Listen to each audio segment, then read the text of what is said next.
Hello, everyone. So my name is Hamza Fauzi. I'm a director of the CCIMI, the Cantab Capital Institute for the Math of Information, and also a professor of applied mathematics here. So I want to welcome you all to this industry event. So I just want to give you a very brief overview of what the CCIMI is. Okay, so it's an institute that was established in 2016 from a generous donation by Cantab Capital Partners, a local Cambridge hedge fund, who are now called GAM Systematic. So the institute accommodates research activity on fundamental mathematical problems and methodology for understanding, analyzing, and simulating data. The core of the research is to solve problems in data science and big data questions using mathematical techniques and their interdisciplinary engagement. The institute involves about 50 faculty members covering a wide range of areas from statistics to applied and computation analysis to topology and discrete geometry. So the core of the CCIMI is its PhD training program, whose goal is to produce a new generation of leaders in the theory and practice of modern data science, with an emphasis on the mathematical underpinnings. The training program is a 4-year program where the first year focuses on developing multifaceted skills needed to tackle questions in mathematics of information, including computational, algorithmic, analytical, and statistical expertise. And it is a cohort-based education system that exposes all students simultaneously to the many aspects of mathematics and data science, with the possibility of industrial collaboration. So the institute now hosts about 40 students across all 4 years, so it's a 4-year program, with the last cohort comprised of 7 students, covering various areas such as probability theory, Bayesian statistics, inverse problems, optimization, among others. So the program for today is, the goal of this workshop is for us to get to know what are the interesting and the exciting mathematical problems that people face in industry, and also for industrial collaborators to get to know some of the mathematical research that we do in the institute. So we have 3 talks from the industry side. We have 1 talk by Raj from Cognizant on Graph AI, 1 talk by Joel Klassen from Phasecraft, a UK startup on quantum computing, and a talk by Tian Xie from Microsoft Research here in Cambridge on using AI for material simulation. And in the afternoon, you'll get a chance to hear some of the research that is done in the institute. So you'll hear short pitches from our students. We have 5 student talks, short talks of 15 minutes. And then the event will be concluded by a talk by our own professor, Sir John Aston, who is the Harding Professor of Statistics in Public Life, and he will talk to us about data science for healthcare and the role of mathematics of information. Okay, so this is just a very brief overview of the institute. So now I'd like to give the floor to Raj, who will talk to us about Graph AI. Okay. Thank you so much. So I'm Rajaram Venkataramani. Basically, you can call me Raj, right?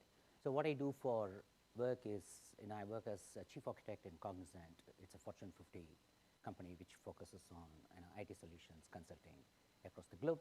I'm based out of London, so I take care of what we call as global growth markets, which is UK, Ireland, continental Europe, and Asia Pacific, which I never go to, right, except India. Right?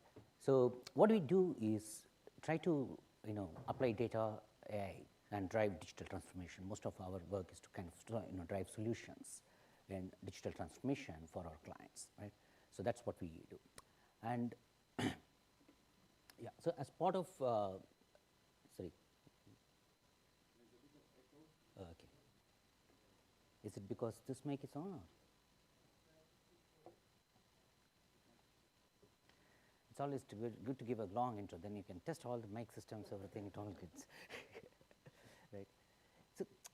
So what we try to do is, try to improve, customer experience, operational efficiencies, and problems, right? AI for us is a tool in that work, right? But when you do this, we realize that, we actually hit computational limits, mathematical problems and all that, right? I'm not a mathematician.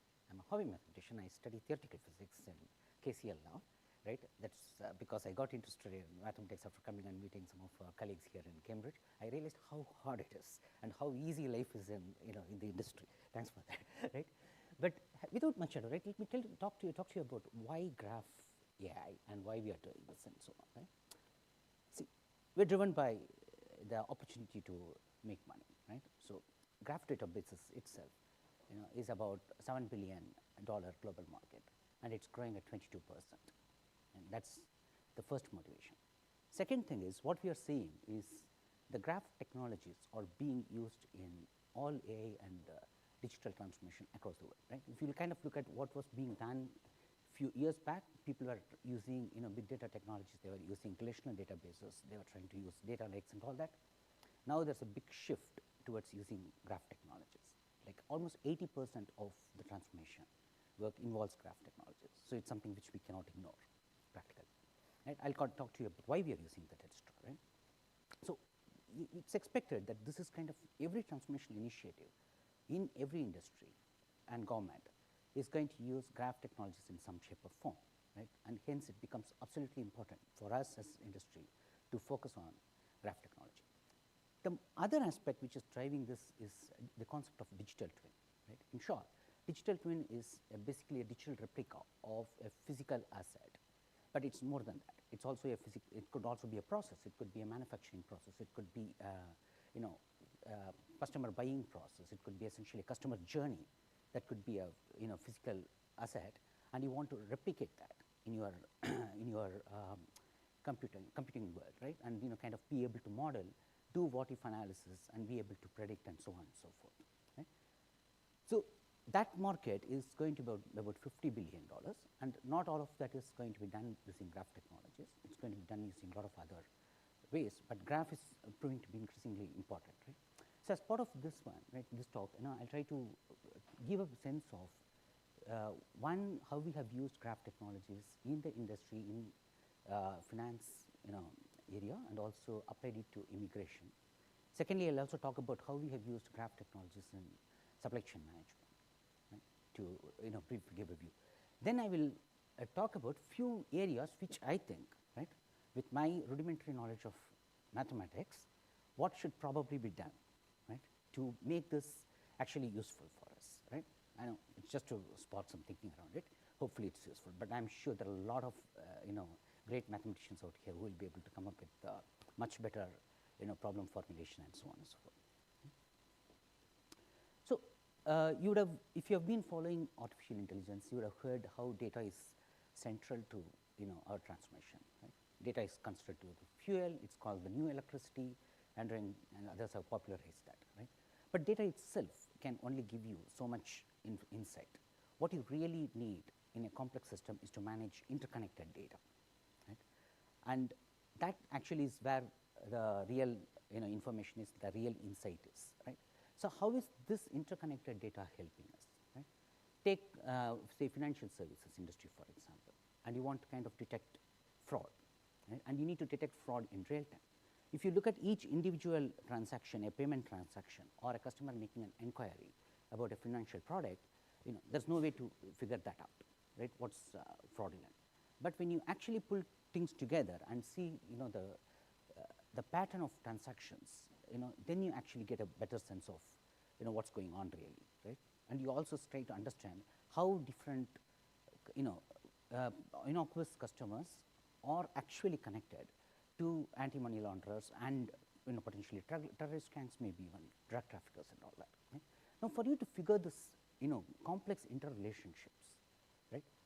You need to understand the interconnectedness of the world, interconnectedness of data, interconnectedness of customers, people, and the behaviors on social networks, behaviors on the actual banking system and all that. Right? So we did a project for one of the large investment banks where we had multiple models running on solving detecting this fraudulent behavior in real time, and which helped save close to about 65 million in just fraud prevention, right, for them. Right?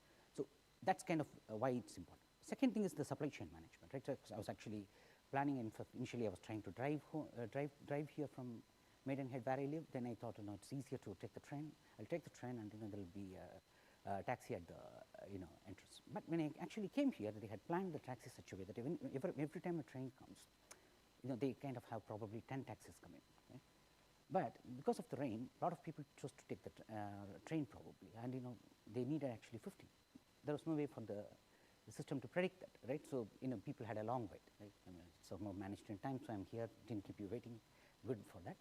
But one of the things that you really want to be able to do is supply chain management is kind of critical. Like you need to understand the whole behavior. There are a lot of supply chain products, but it's not sufficient, right? There's a huge gap there in the industry. See, we know that today we are trying to address in the UK government is trying to address the problem of inflation by reducing the interest rates. Absolutely not a political statement, and I have no connection with any of these political parties. But essentially, we all know that that's one way of addressing it when there's an increased cash flow. But if your supply chain is disrupted, the cost of your goods is going to go up, and you can't just address it by adjusting the cash flow in the market. You really need to address the root cause of the problem, which is in the supply chain. Right? And it's going to get disrupted for many, many reasons, and we need to kind of be aware of these things. Then how do we deal with it? One of the examples I'll probably try and show is how we build a digital twin for all the different elements of the supply chain, and why it's easy to build it using graph technologies as opposed to using any other way of doing it. Then you have asset management. Asset management is it could be in the area of manufacturing, it could be in the area of utilities, in the area of finance, etc. Right? So you have physical assets, concrete physical assets, then abstract, financial products, etc. They are highly interconnected. You need to know the behavior. Take, for example, network rail. So I was involved in one of their transformational initiatives to kind of build intelligent infrastructure. It's a 5-year program which was trying to understand the interrelationships between the different network assets, rail assets, and modeling that requires much more than your relational or big data way of doing things. So you needed to kind of apply graph technologies for that. Social networks, again, it's going to be very important. We can go on. Drug discovery is again another area where you see a lot of interrelationships. You have the behavior to be modeled as graphs, so we need to do that. Right? Another example I will talk in this short speech is immigration control. Right? So one of the ways of understanding who is the actual parent, let's say there's a kind of immigrant coming in, and you find that there is potential suspected child trafficking case there, right? How do you quickly detect who is actually the parent, in that 5-minute window or 2-minute window you have in that for the immigration officer to make the decision. You need to know the interrelationships and the connections. Right? So that's something we have a patent on that, where we built the ultimate beneficial ownership. Right? So I'll talk briefly about it. It's a government project, obviously, can't go into the full details of it, but I'll give you a brief overview of that, which will give a sufficient picture about what that is. So this is corporate network. So we all know this is the ultimate beneficial ownership use case. So take a simple case where you want to find the owner of a particular enterprise. Right? Now P1 owns 10% of company C1, but C2 owns 100% of C1, and C1 owns 90% of C2. Now this is something we can easily model relationally, right?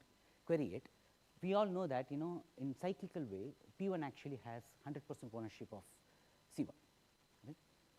It goes back and forth. Right? Now this is something you can query and find out because it's simple to model.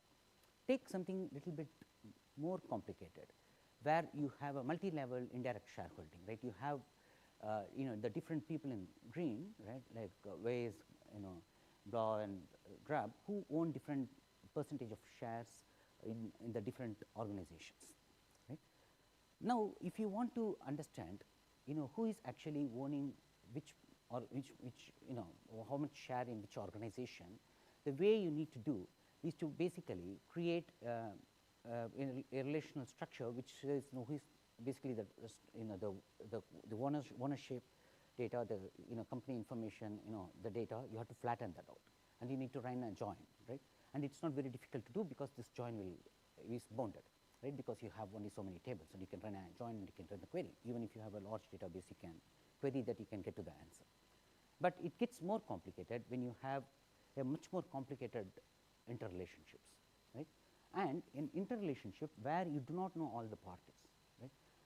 In the first examples, we assume that we know all the cases, right? But you don't know all the cases, right? Because you have an offshore company. Why should they declare, who is the ownership, or who is the owner of that company to you, right? Now that relationship is hidden to you, and you are going to now make guesses about those relationships, right?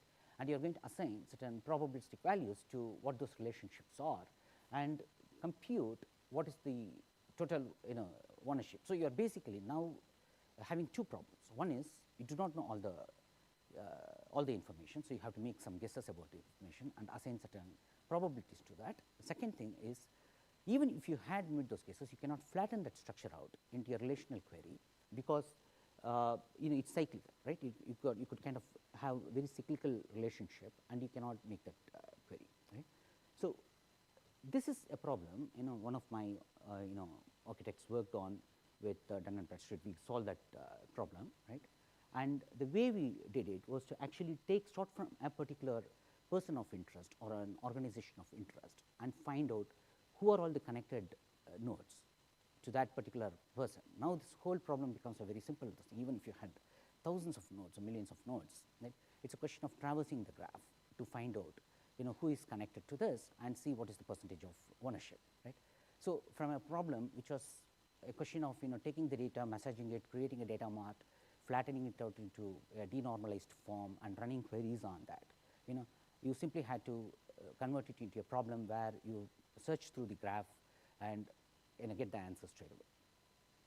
Right? Now, you can answer the question about, okay, what company, let's say companies, let's say one of the owners is using, like Lois or owning, and you can make the reverse the question. You can say, okay, which company is owned by who, right? And assign certain probabilities if you do not know the exact relationship, because now we don't need to know exact values. You can just assign a probability to the link. Right? Why is this important? Now, take this problem of the immigration. Now, you want to find out who is the probable parent of a particular relationship is. Now, you do not know all the answers. You can get some of this information from social networks, from other transactions. You can construct the graph, and when you get a name, you can see if there is a match with any of the other any of the nodes in your graph, and assign kind of a risk factor to that, and search and find out, oh, okay, this potential child trafficking going on here, or potential impersonation going on here, because this looks more like this person, right? Because now you are now getting into that more fuzzy search and query, right? What we have done here is convert a problem which would require a lot of machine learning, lot of computational complexity into a simple organization of data into graph structures and querying the graph structure to get the answers, right? So, the whole problem has been reduced from machine learning deep neural network problem or a large data management problem to organizing the data into a knowledge graph and querying that. Okay. So, then kind of take this is another use case which is by another architect of my team who was working on Raghu, who was working on supply chain management problem, right, for some of our retail customers and all. So, what we needed to do is to get a view of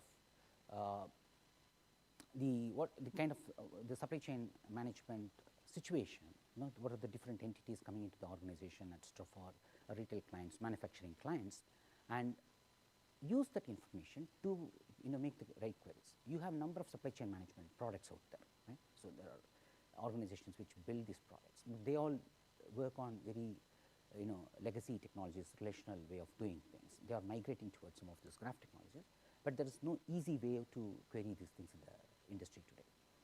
So, what we did was take all the entities of the actual supply chain, model them as digital twins, like your vehicle, customer, transport, work order, warehouse, etc. Right? Now, in a relational world, you would have structured them into different tables, specified what the interrelationship is with the tables and so on and so forth. You don't need to do it here, right? Here, we have simply organized this data now into a graph structure. Now, when somebody wants to know, okay, I want to kind of query, get some details about a particular invoice, they don't need to reorganize this data in any way. They need to find out a key in which to kind of query that invoice and go into this graph and pick up that particular node, as long as they are able to traverse to that part of the graph, right? The traversal is not an easy thing. You need to traverse, it takes computational overhead to traverse that. But as long as you are able to traverse to that particular invoice, you will be able to get that information. Secondly, once you got the invoice, from that point onwards, finding all the other related data about that particular invoice becomes fairly straightforward. You can get the details about the work orders of the invoice. You can get, what are the missing deliveries in that particular invoice, right? You can, again, you are searching through the graph. Thirdly, you are getting, details of, risk factors associated with it. For example, if there is a particular a particular item being delayed in delivery, etc., what is causing the delay? Is it the lack of that particular item? Is it because that particular driver didn't turn up, there's a workforce problem? Is it because there's a vehicle problem? Is there a transport congestion problem? You can kind of understand what is the risk factor, update the risk factor. Now, with this update, you can now re-plan your work route. You can reorganize your work plan without much difficulty, because in your digital twin you can see how it should be all reorganized. You can replan it and put it forward, right? And the whole thing can be very quickly visualized. People who are using this kind of systems, right, cannot deal with large tables and structures and stuff like that, right? So they need to kind of see something which is, I hope it's clearly visible. Yeah. So visible clear enough, right? So one of the things is, okay, get the invoice details, and then you see what are all the connected entities to that, right? Here you don't just get a table view, you also get a connected structure of these things. Once you get that, you kind of go into the next one, which say, okay, what are the missing deliveries, this thing, right? You kind of get that subgraph extracted from that, because this is simply a matter of slicing that graph.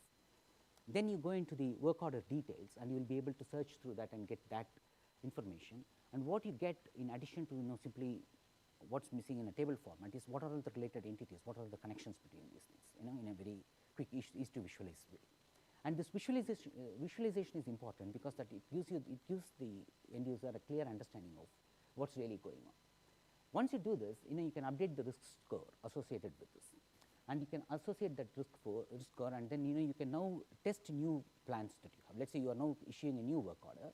You can test it against the digital twin that you have and say, okay, if I do this work order, if new plan is created, how will the graph behave? How will the actual real world behave, right? And then every time a new event occurs, you can actually optimize your graph's behavior by simply, restructuring this whole structure, right? So far, in all of these things, there is hardly any use of neural networks, no, machine learning. It's simply organizing the data, responding to the events, reorganizing the structure, and we are able to solve a lot of problems, without actually, having to learn from it and do anything. It's very, very deterministic. So basically, it's reducing the order of problem from something more complicated, which requires more neural network kind of reasoning, to something very, very simple in terms of organizing the data and querying the graph. Okay? Makes sense so far? And but that's not all. I mean, that's like, while you get the data, you have it in the reference architecture, you have visualization libraries, and then you can also run some analytics on it. But I think the real fun happens when you actually can run more analytics on it. You can learn from the graph itself, right? And you can apply neural networks onto it. So today, the main focus of your neural networks running on these graphs is essentially, is kind of two things, right? One is representational, and another is more generative, right? So we want to be able to represent the real world information and be able to query that, right? And as long as we can get an accurate model of the real world and we can query that, we got a good answer. Second thing is be able to generate, right, new structures, right? And most of your new structures, your processes, your new assembly structures, are more generations, right? So as long as you can do these two things well, we are actually good.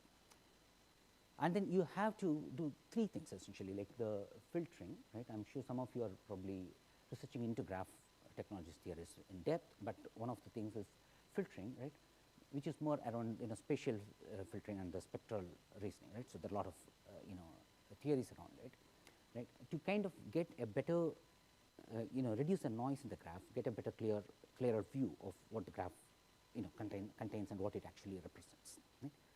Then pooling the filtered information for us to get a better view of it. So you have a fine-grained view of the graph, and you also have a coarse-grained view of the actual system, right? So what you are essentially trying to do with these graphs is to model the digital, kind of model the real world in a digital twin and create the real structures that we want, and get the model to be as close to the real world as possible, so that we can take decisions based on the model and operate on the real world.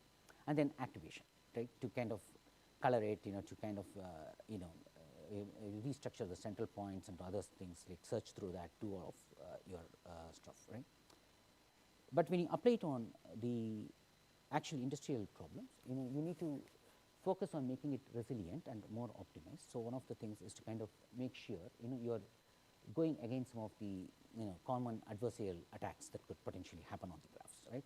So like you could have people injecting nodes intentionally, right, and you want to avoid the problem. Like for example, you want to create very innocuous customers, linkages, so your probability that of assigning fraudulent behavior or fraudulent characteristic to your customer is reduced because you have attached this thing, or injecting some poisonous nodes, right? So you want to kind of create wrong relationships which actually do not exist, right? So your graph gets confused, right, because it sees relationships between entities that you do not expect to exist, right? So that's one of the things, right? The other thing is creating perturbation in the graph itself, right? So by actually interacting with the system, right, because remember that the adversary can also create a graph of how your system behaves, right, and they can actually interact with your system in such a way, right, not from within the organization, from outside the organization, to disturb your graph, right, to disturb how you will make the predictions. So you can add and modify your graph and the networks and behaviors, right? So how do we detect these behaviors is kind of important, right? And then it could be simply a very targeted one, right? To say you want to avoid, you want to kind of enter into the graph, you want to avoid being detected into the system, or it could be simply untargeted, just disturb your ability to come up with insightful recommendations, predictions, and so on, right? So that's something which happens, right? Then how much they need to have, right? So do they really need to have a knowledge of your graph, what it's doing, or can they have operated partial knowledge or absolutely no knowledge of it, right? So you could operate with different things. So there are different kinds of adversarial tactics that people would be using in the industry, and one of the things is when you're building a resilient graph is to make sure that your neural networks operate on the graphs and they are optimized for computational efficiency. We need to be computationally efficient, obviously, because of the cost of computation and the effect it has on the overall climate, right? So making it green, so it's important. But also resilience is also from a point of view of making the graph reliable, right? So that it's not polluted, it's not corrupted by the adversaries. Right? So that's kind of the key thing. So this is where most of our focus is on, to give that confidence that we can represent the real world using graphs, and we can run neural networks. There are a number of libraries available, right, from Google, Microsoft, everybody, right, to run neural networks on this, making it more reliable, optimized, and also making it adversary proof, right? Is kind of what the current research is, right? But I believe, so good question. So if you take, for example, network trial, right, you are talking about 40,000 asset types, and each asset type you have close to about say 4,000 or 5,000 instances of that.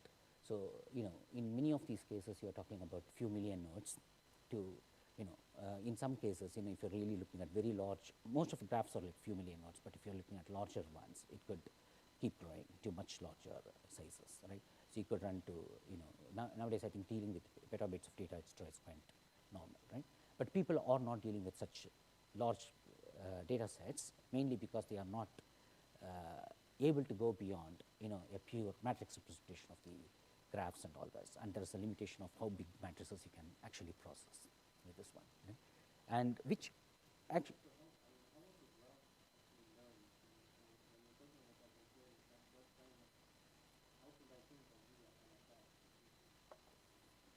so So you have to, I think there are different learning techniques we try to adopt, right? Supervised learnings and unsupervised, semi-supervised learning techniques. Right? So we need to go with experiments and test this out. What we do is, we know certain right answers in our test data, and use the test data to validate that the graph is behaving and whether we get the right level of accuracies, right? The usual false positives, false negatives, etc. Right? And if you are not able to get the right level of accuracy, then we know that the graph is corrupted, and the graph could be corrupted because of certain data quality issue, the way it has come in, or it could be because there's a conscious adversary attack, right? There we have to go for a lineage of the data source and see why that particular insight or recommendation is not correct, and be able to assign that, right? Then we have to go fix that manually, right? So that's where the whole adversary proving that your graph is reliable, right, is this thing. And I think it is not just graphs, right? In fact, most of neural networks, right, is still a little bit of autism work, right?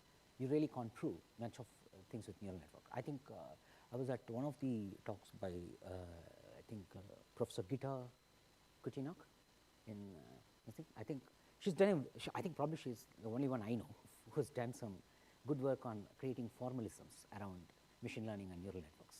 In fact, I was thinking of talking about mathematics of machine learning and why it's actually important to this thing, right?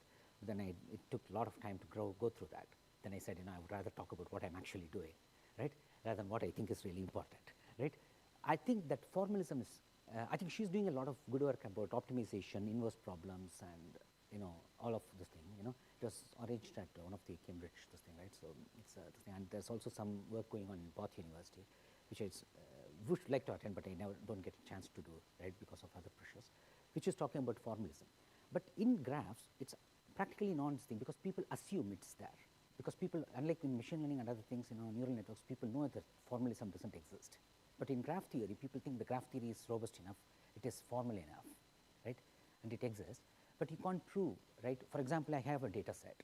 I give it to you. Can you prove that this data set is organized in the most optimal way from a storage perspective, from a query perspective, from a search perspective, from a neural network perspective? You can't. Today, you don't have a way to prove that my graph is optimally organized, right, for different types of queries. Now, can the graph self-organize itself based on the type of queries being asked? Nobody does that, right? And if you don't do it, you are going to be actually wasting computational power and cost and heating up the planet, right? So these are things which have not been, which people are not even looking at today, right? So what we are essentially doing is take your graph, model this, and run the queries, right? So I think the way the industry is going is, if it looks like a relational data, model it as a relational data set. If it looks like a key value pair, model it as a key value pair. If it's a document, use a document database system.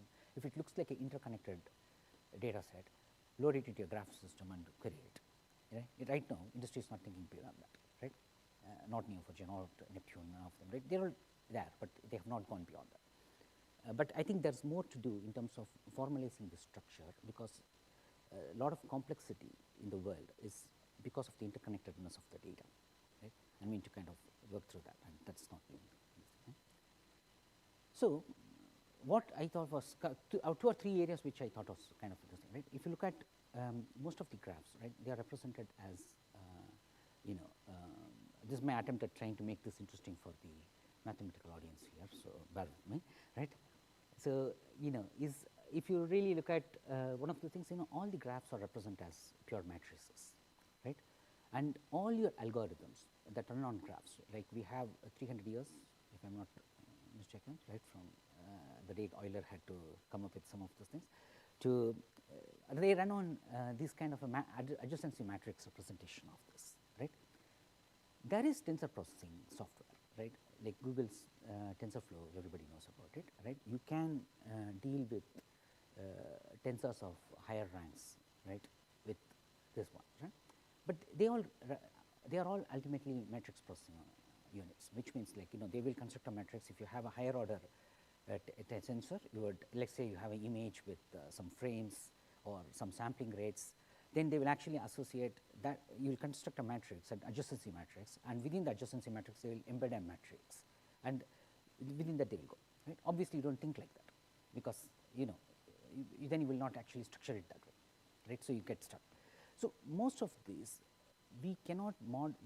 But the real world is not matrices, right? The real world is more of a tensor, because it's got a lot more complex interrelationships. So we need a better way to represent it. And the moment you go for a higher order tensor, the problem is you can't visualize that. Right? Only matrices we can visualize it, because we can drop it into a visualization. Right? So that's a problem which has not been understood solved. Right? And if I use tensor to represent the real world, which means I can, like in the transport problem, I do not need to treat a vehicle and a transport network or a person or extra as different matrices and then embed them together, connect them up. I can see them as one tensor, right, which represents that real thing, right, and then I can actually process that tensor. But it's not something which any software today intuitively supports. I need to break this problem down into representing it as a matrix and query that matrix, etc. Right? So that's one of the problems with this. The closest is TensorFlow. It does a good job of that, but it is still in a very, very early stage compared to where we want to be. Right? The second thing is, all your graph neural networks do this convolution, right? So basically, they run, the operations on this thing, right? So they basically take a couple of functions and they provide your real value, right? But what they do is operate on real valued functions and give you convoluted signals. All your CNNs run on that. What your graph neural networks do is to ultimately take the same CNN logic, convolution logic that you use in CNNs, and operate on vectors, right? They don't go beyond that today, right? And most of your data is 2D and 3D data, and they operate on vector value functions. These are useful for simpler problems, but the real world has got more complexities than simple vector representation of your data, right? So you don't need to take complex interrelated data and shrink it down into a vector and process it that way. You need to be able to process it as a complex data as it is and be able to query that, right? So one question here is, can we design your CNNs to operate not just on matrices, but also on a proper tensor representation of the real world problem, right? Because it's got a lot more interconnectedness, right? Same with RNNs, because you have with 5G technology etc. coming up, and IoT is becoming the norm, right? So you are going to have a lot of data residing in network infrastructure, global asset infrastructure, and what you are not going to be able to do anyways is to bring all of them together and start processing them as files or streams in a centralized location, right? You need to push the computation to the grid, and can you then model you have to start thinking in terms of graphs and push the computation to the end nodes. Then we need to be able to operate on those distributed data sets, right? So it starts talking about data mesh and other concepts, but it's still rooted in some of the legacy, because there is not enough thinking around what should be the right theoretical model for it, right? So to support those things. The other one, what typically happens is embedding of the graphs, right? So we basically try to take a graph and we map it to a vector, right? So we have a mapping function which takes a graph, because we can't even deal with 2-dimensional and 3-dimensional graphs, n by n matrices. So we kind of collapse it into vectors, right? So we get the information out of it. So we try to retain the integrity of the information in the graph in the vector, and then from the vector we try to reconstruct what's the what is the original graph trying to say, whether it's an image or whether it is a voice signal, etc., right? You might have seen the news yesterday where Alexa's success is being questioned, right? And while part of it is because I think it's said to be purely commercial, it's also partly because you have problem with actual voice recognition and other things, because we are converting human voice into a stream of data and processing it, but it is not that simple, right? When we actually transcribe, you might have noticed on BBC or this thing, they have one of the good systems, right? When you transcribe, they actually don't transcribe accurately, right? So I had situations where I have seen, you say tariff charges in a utility company, and it says terrorist charges, right? And then you can remove that, and then there was a discussion about fracking, and we had to then completely delist all the slangs from the literature to make sure that it doesn't get wrong words into it, right? So it's kind of a this thing, right? So the tree construction is a problem. Then you need to have objective measure functions, right? For you to be able to do this. Now we can get out of I think what people have been doing is take all those different types of graphs, right? Try to organize it like your hierarchical graphs, hypergraphs and bipartite graphs. Try to organize these embeddings in different structures, right? I do not know it, but if you kind of model it as tensors, then do we need those complexity? Can we then treat them as tensors and do tensor calculus on this, right? And come up with answers similar to what you would probably do in your theoretical physics and other areas, right? So can you kind of apply that kind of way to do it, but make it easy for industry to actually use it at some point, right? Develop the right theoretical foundation, but then be able to use it in a thing, right? So those are some of the things to kind of this thing. So to sum it up, I think immediate requirement, I think from the industry point of view, is to make sure the graph is optimized for performance, and it's also resilient, and it's protected from adversarial attacks. I think that's the most immediate this thing, right? The little for reaching this thing is what should be the formalism around mathematics. I mean of mathematics of graphs. So how do you make sure it is more reliable? It could be tensor calculus, it could be something else, right? Tensor seems to be a more natural way of representing this thing, right? The real world. Then do we have the right way of processing it, representing it, etc. is where my thinking is at this point in time. Right? So thank you so much. Hopefully it was useful.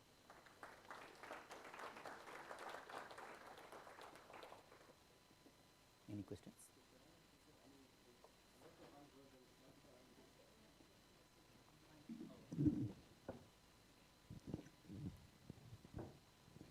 So there are a lot of classical algorithms for graphs and so on, as you've mentioned. I mean, do you use neural networks? You don't use neural networks? What kind of algorithms you use in industry? I mean, your company to treat these very large graphs. Do you use classical algorithms or use neural networks? I mean, see, if we can reduce the problem into classical algorithms, deterministic, right? We try to do that, right? So if we can break it down into search, if you can slice the graph, extract information from that, it's straightforward to use it, right? Because then you get a more deterministic outcome. But in some cases we cannot do that, right? So graph neural networks are being developed. There are libraries available today, right? So we are building those neural networks to operate on the graphs, to learn from the graphs, color them, make sense out of that. So that's the second this thing, right? So where we cannot solve the problem deterministically, we use neural networks to learn from what kind of problem, like a clustering problem, community detection? Or I think some of the classification clustering problems we can solve it by organizing it as a knowledge graph, right? But some of the problems like being able to predict fraudulent behavior, etc. It's not matter of clustering. It's matter of assigning probabilities and all that, learning from the behaviors. There we need to we cannot simply cluster a whole segment of customers, because that way everybody would be connected to everybody else, right? So we can't. So we applied the machine learning to neural networks to kind of assign probability of a particular customer being fraudulent and so on, right? So there we need to use the neural networks to this thing, right? So there are a number of hundreds of use cases, like I was talking about a few of them in the first slide, right? Number of use cases where the problems cannot be deterministically solved, and we need to build neural networks to solve those problems. Any other questions from the audience?